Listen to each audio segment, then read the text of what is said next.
Hello, good morning, and welcome to Nate Podcast. It is one day before Turkey Day.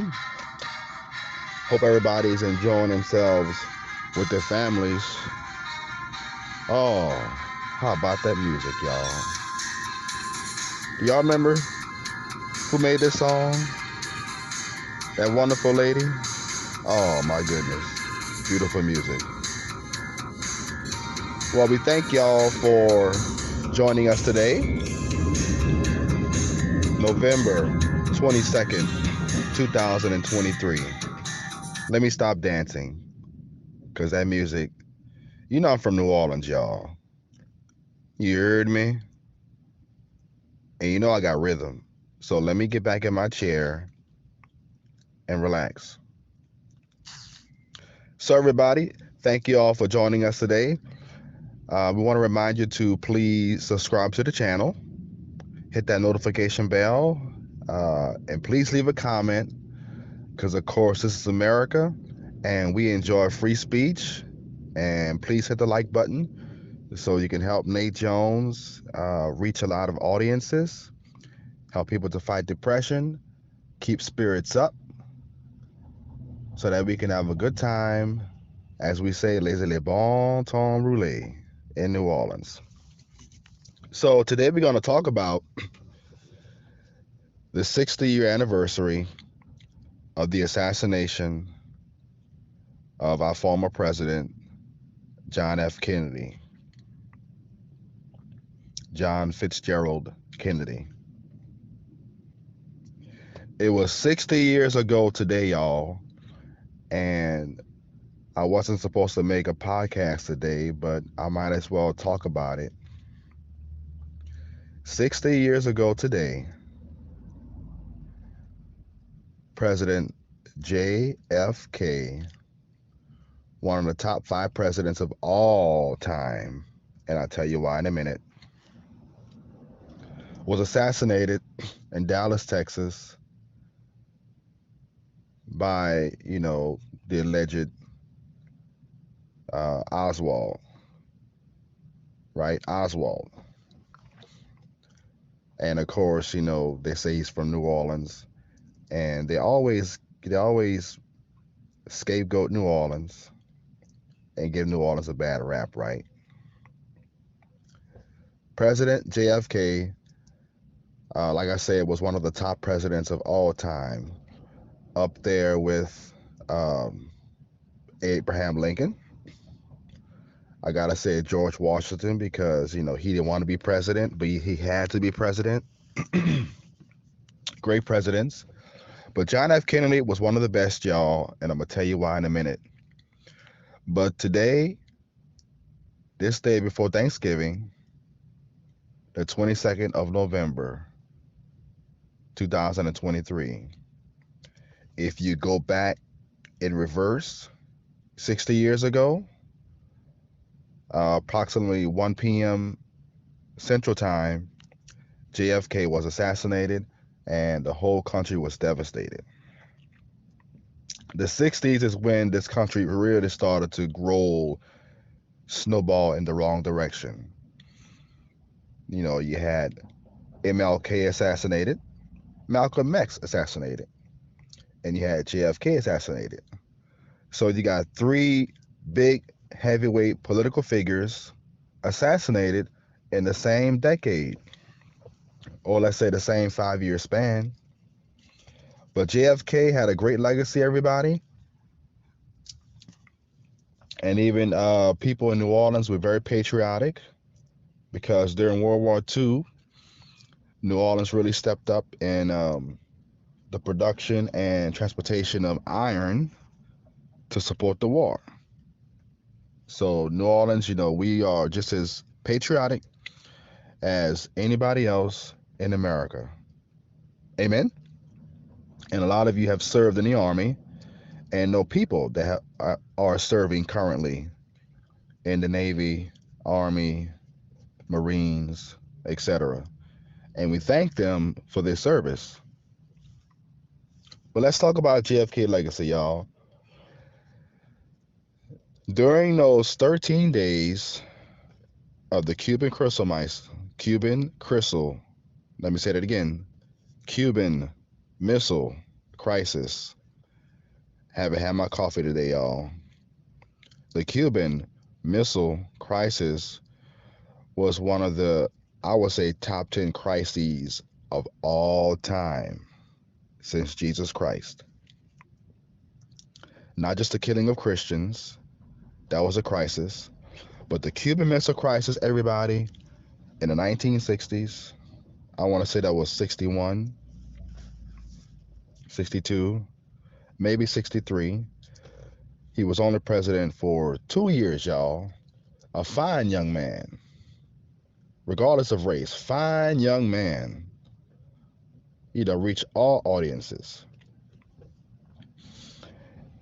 John F. Kennedy played chess during the Cuban Missile Crisis. He didn't play checkers like Hitler. He didn't play checkers or backgammon like Mussolini. John F. Kennedy played chess and saved the world for World War III. You heard me? Let me say it again. John F. Kennedy saved the entire world from World War III.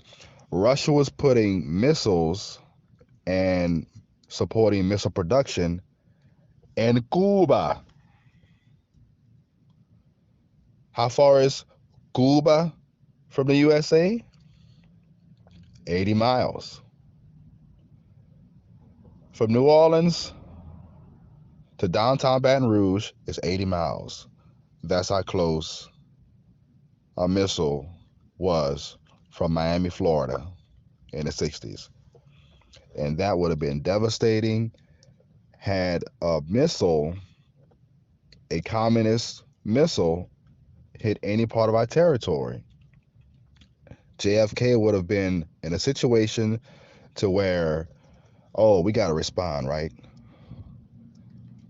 Remember when your mama said, if they hit you, you hit them back, right? And even Nate's mama told him that. You hit them back. And yes, I was 3-0, and I think it was fourth grade. I had 3 fights, and I won them all. But anyway, when somebody hits you, you hit them back. And presidents, they don't want to press that button. That nuclear football, right? They don't want to press that button because innocent lives and women and children could be collateral damage. And JFK knew that. And he had those military vultures in his office, the Oval Office, trying to provoke him, say, hey, we got to do something. We got to strike first. But having the wisdom of one of the greatest men who ever lived on this earth, and I think JFK's gone marching in with all them other saints. Because how can you not go marching in and you was, brutally murdered? So I'm going to say JFK is a saint that we're marching in. In New Orleans, we love saints. JFK played chess in the Oval Office for 13 days, y'all. Wasn't even 2 weeks. In the Army, they call it a fortnight. 13 days of a Cuban Missile Crisis. I gotta say it right. Despite all the pressure he had, there were nuclear warheads almost in the backyard of the USA in Cuba. And Cuba was siding with the Communist Party. And back then, communism was making a push all over the world. And even in 2021, we saw some communism with those damn vaccine mandates. Amen? So communism was very, very serious at that time Boys and girls, JFK had to make some of the gutsiest, godly decisions of all time, y'all. New Orleans could have been destroyed, y'all, had he made the wrong move. Uh, any city close to Cuba, Miami, Tampa, New Orleans, and probably Houston, that's within the range of the missiles.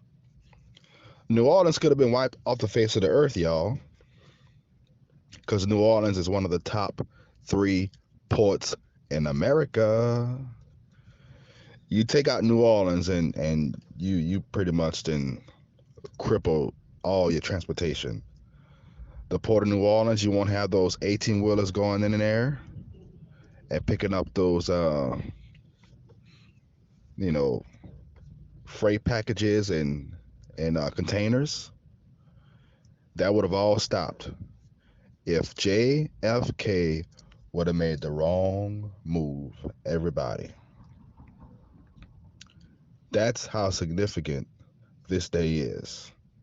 60 years ago, and I'm only 42 and a half, almost, kinda, sorta, little bit. But yes, ladies and gentlemen of New Orleans and America, and of course, they call it the deep state that they say took them out. There was speculation of George H.W. Bush, leading the call to, plan the operation days before the assassination. But that's another story for a different day. But one positive thing I can say about JFK, y'all, him being a Caucasian man, is that he has sympathy for black people. When he saw how our women and children were being bitten by dogs during the civil rights movement in the South, because in the North it wasn't happening that much. In the South, Alabama, Louisiana, and you had segregation, black people couldn't even, get on streetcars or city buses, or maybe had to sit in the back of the streetcar and the bus. JFK had compassion, y'all. I want you to remember that. He had compassion towards African American people.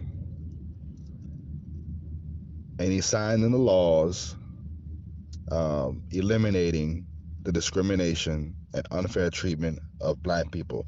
Remember that, y'all, all y'all from New Orleans, a city of 62% black people.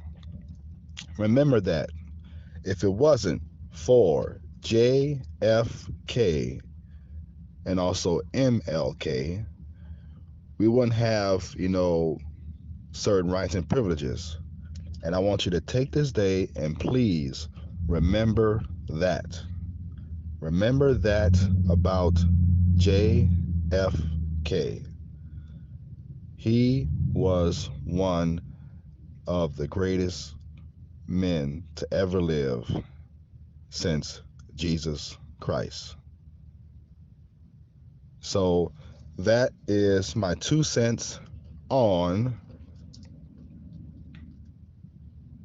John F. Kennedy. 60 years ago today, y'all, he was assassinated. And I need you to think about the significance. Just like you think about your birthday as a big day. Well, think about this day that changed the world. A president that played chess on your behalf.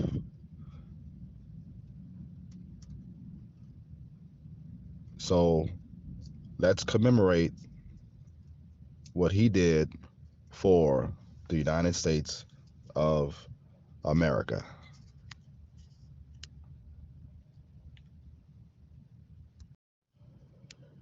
We're going to take a few seconds and give a brief advertisement for a local business in New Orleans. Quality Kitchen and Bath, located at 4923 Jefferson Highway. Looking to upgrade or start installs for your kitchen or bathroom? Well, Quality Kitchen and Bath is the perfect option for you. They specialize in wood cabinets, granite countertops, quartz countertops, kitchen cabinet installs, waterproof vinyl flooring, commercial and residential products. Quality Kitchen and Bath has been serving Southeast Louisiana for 10 years and counting. Pick up the phone and call Wendy and get a wonderful upgrade to your home. Wendy's info is below in that description box. Beautify your home. Your home will appreciate it. Okay, everyone. Well, we thank y'all for joining our podcast. Please subscribe. Hit that notification bell, please. We just had our opening thoughts on the 60-year anniversary of John F. Kennedy. And now we're going to move on to our second topic today. And we thank all our listeners for tuning in to the podcast. Today we're going to talk about a local issue in New Orleans or the New Orleans metro area. Today's subject is Uber. Now, many of you know 12 years ago, Uber literally changed the culture in America. Not just Uber, but Lyft. Two companies based in California. At first, we had cabs, correct? Cabs were the main source of transportation. No rivalry. Yellow cab, Metro cab, white cab. But here comes Uber 12 years ago and changed the entire world. And now you have a rival to taxis. Well, a lot of drivers like myself, we've been doing Uber for a while. It's part-time. And of course, before the pandemic, Uber, you can make some great money doing that. And let's hope we can get a president in office that can reverse that after the next election. Amen. Because things have been rough during COVID. But Uber provides the flexibility of people to work whenever they want to, single parents, teachers, and even lawyers are doing Uber. So it affords you the chance to work as an independent worker in America. But now we have an issue in New Orleans, y'all. Well, we have a couple of issues with the Uber. Of course, the whole world has lost money during COVID. Rich class, middle class, and poor class. Everybody's losing money, right? It's just not out there like when we had it in, the latter years of the Trump presidency. It's not there. So, people are making less. And not just that, you got inflation. So, Uber drivers in New Orleans and, of course, America have noticed that Uber rates, the payout rates have been going down for the drivers, which is not good. When I started the Uber journey years ago, drivers kept 80%, Uber kept 20. And that's a really good deal. You keep 80 cents on a dollar, that is a good deal. Now, drivers today are telling me, I spoke with a few drivers this week, and they're doing their calculations with their payouts, and it's not good. This is not just two or three drivers, this is hundreds of drivers that notice a change in the payout. Amen. So that's crisis number one, where you're not paying people when they're using their own vehicle, providing their own maintenance, not to mention the gas that adds up. Correct? So that's a huge problem when Uber's not risk assessing and game planning this to the benefit of the driver, because the driver does all the risk work, all the leg work. Correct? So that's crisis number one. Number two is that drivers have noticed that there have been some um, inconsistencies with the Uber radar and technology in New Orleans. The algorithm, puts people in line at the airport in a queue, correct? You're number five, you're number 10, you're number 12, you're number 25, you're number 30. There's a queue for that when you get in, right? And of course, drivers, they prefer to drive wisely. So they go to the airport, wait for a fare, and then go downtown or Baton Rouge or whatever long trip they have. The airport allows them to wait there, not waste any gas. They can stretch their legs, use the restroom, etc. Then they get a ride. Now, there's been some discrepancies with the radar, ladies and gentlemen of New Orleans. And this is where you have to step up. Because if you don't, Uber drivers will quit and your ass will be catching the bus going back to Rita. So you better pay attention to this podcast. And excuse my French. Because some of you get to work by means of Uber and Lyft. Some of you go out at nighttime and get back home at 4 in the morning by means of Uber and Lyft. Because our cars smell way better than cabs, I'll tell you that. Every car is different, but you understand what I'm trying to say about the difference between Ubers and cabs. Uber has great technology and safety features, and y'all are benefiting off that. And we don't want any ungrateful riders in New Orleans. Because if you don't like us, well, hey, call Metairie Cab, call White Cab, call Yellow Cab. And if there's a black cab in New Orleans East, go ahead and take your chances. You heard me? The point I'm trying to make is if you're an Uber rider, you should be concerned about this. Yes, you listening to this podcast. Somewhere within the next 6 months, you are going to probably use Uber or Lyft. You get into an accident, you call Uber because your brother can't come get you.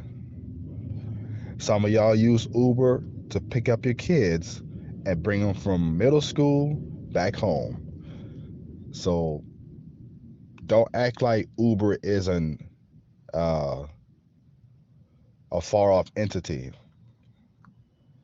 You have people driving those cars. We're not robots. We are people driving you from point A to point B. And in 2023, drivers are losing money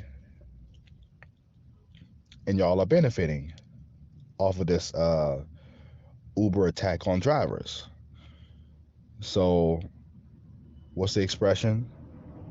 Mess around and find out. Citizens of Metairie, Kenner, and New Orleans, mess around and find out. You have to be concerned about this.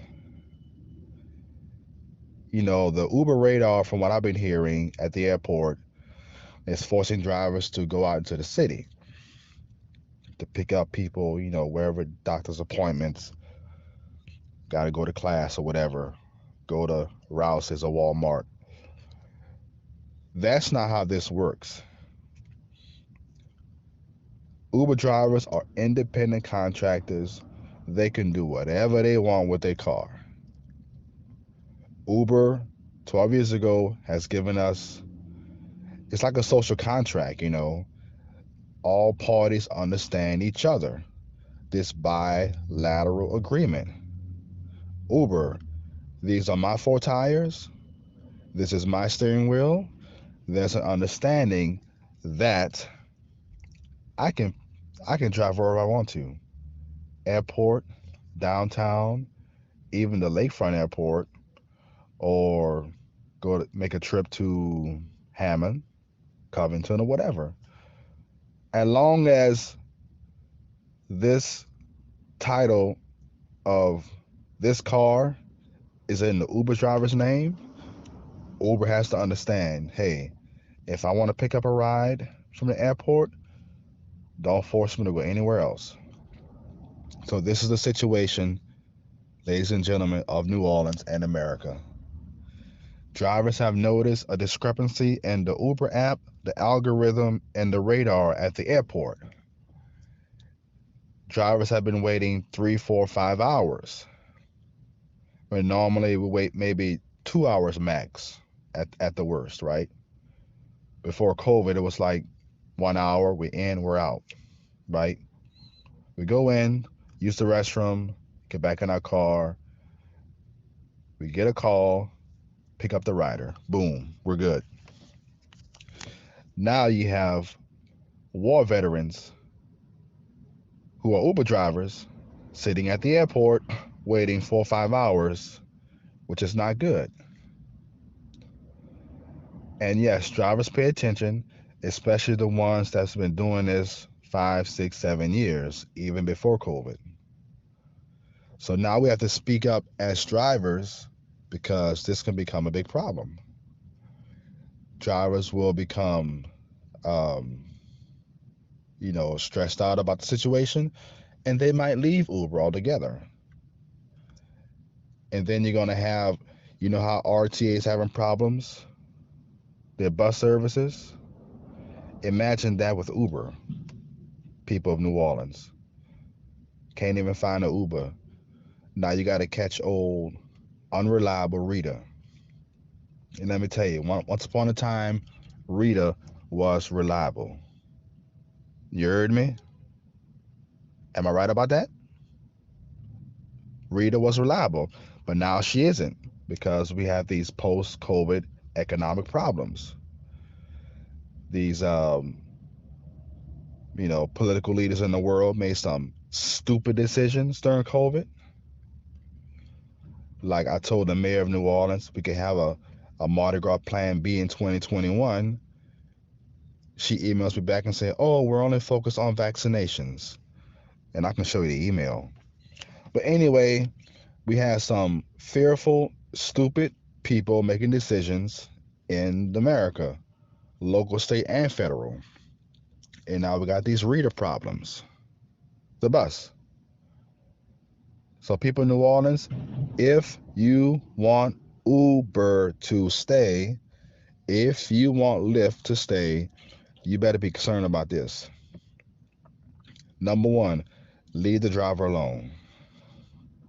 If you're a rider, you need to go to that university, STFU.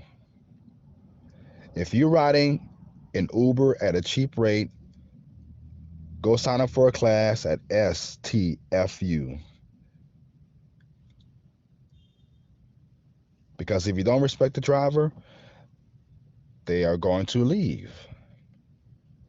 And you might go from 500 cars to 200 cars. And then the rates are going to go way up because there are lack of cars. That's how this works, supply and demand, right? Supply and demand. That's simple. So if you listening to this podcast, people in New Orleans, be concerned about this. Support the drivers of Uber and Lyft because they're being pushed out the airport queue so that they can pick up other rides. That is not how this works. My car, my rules. Like you say, it's her house, it's her apartment, it's her boat. She got the title. It's her rules. Leave her alone, okay? Respect the driver, everybody. I am saying this as a Class A license holder. I've driven buses, I've driven 18 wheelers, limos, city buses. I've driven it all. And if you disrespect any driver, you disrespect Nate Jones. You remember that, okay? Because none of y'all don't even know how to alley dock. All right? So let's show some concern, everybody, for the Uber drivers in New Orleans, because they're here to serve you, people. They're putting miles on their car. You know how difficult it is to sell a car with high mileage? And of course, Uber, affords you the chance to work for yourself. But then again, we're putting miles on our car just for you. So if this continues, let me make this suggestion to all Uber drivers listening to this. And don't uh, dismiss this and just push it under the rug. If this continues, we have to form some kind of a Uber union or group in New Orleans and make decisions on a plan B. Just imagine if you had 50 to 100 people come together and you could just create your own rideshare app. Put some pressure on the city officials, change some charter rules in New Orleans. It could be done. Like if Nate Jones decided to become MLK in 2023, I can get it pushed. Don't play with Nate Jones, right? Independent enterprise is what makes America really great. No matter what your race is, you can have your own business, LLC, tax write-offs, work for yourself, for the benefit of your family in America. And that's what Uber drivers are doing. But now we have come to a fork in the road where we can say, A, we're going to take this with no Vaseline, or number two, we got to come up with a plan B, right? Because plan A, it ain't going to work. So if you are an Uber driver or a family member of someone that works for Uber, support your drivers, okay? Let's come up with a plan B. It doesn't cost that much to create your own app. You can find a company to support the technology, create your own app, and get a local New Orleans rideshare app and pay the driver 75 to 80%, just like it was in the good old days, right? So that's what we have to be concerned about, ladies and gentlemen of New Orleans. If you're a driver or a rider, and let me say this one more time to riders, respect the driver. Because remember, once upon a time, I was a school bus driver driving your kids in New Orleans. And that is a challenge in itself.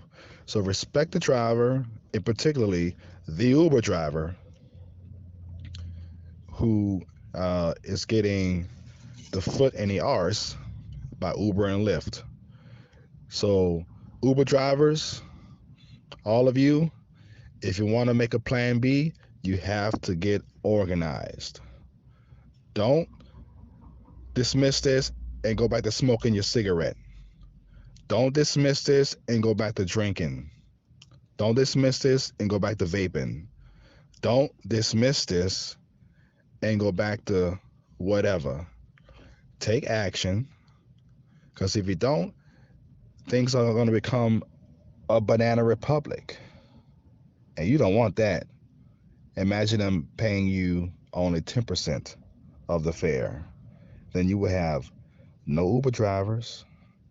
All you will have is taxi, and they will charge you exorbitant amounts for a ride. Let's take action today. Well, that's the conclusion of our show, y'all. Excuse me. We thank all of you for joining us today. Just wanted to give a word of respect to JFK and what happened to him 60 years ago, and also talk about this Uber situation that affects you, the citizen in New Orleans. So please remember, subscribe. This is only a 30-minute podcast per podcast. It won't cost you that much. We have a word of encouragement. We're going to talk about anything and everything. So we thank you very much. I want you to enjoy that turkey, that yams, that mac and cheese, and in New Orleans we call it Merleton casserole. I want you to enjoy that with your families. You know, be grateful that you still have the ones you have, even through all this COVID craziness. So have a safe Thanksgiving, and we're gonna see y'all later in the week.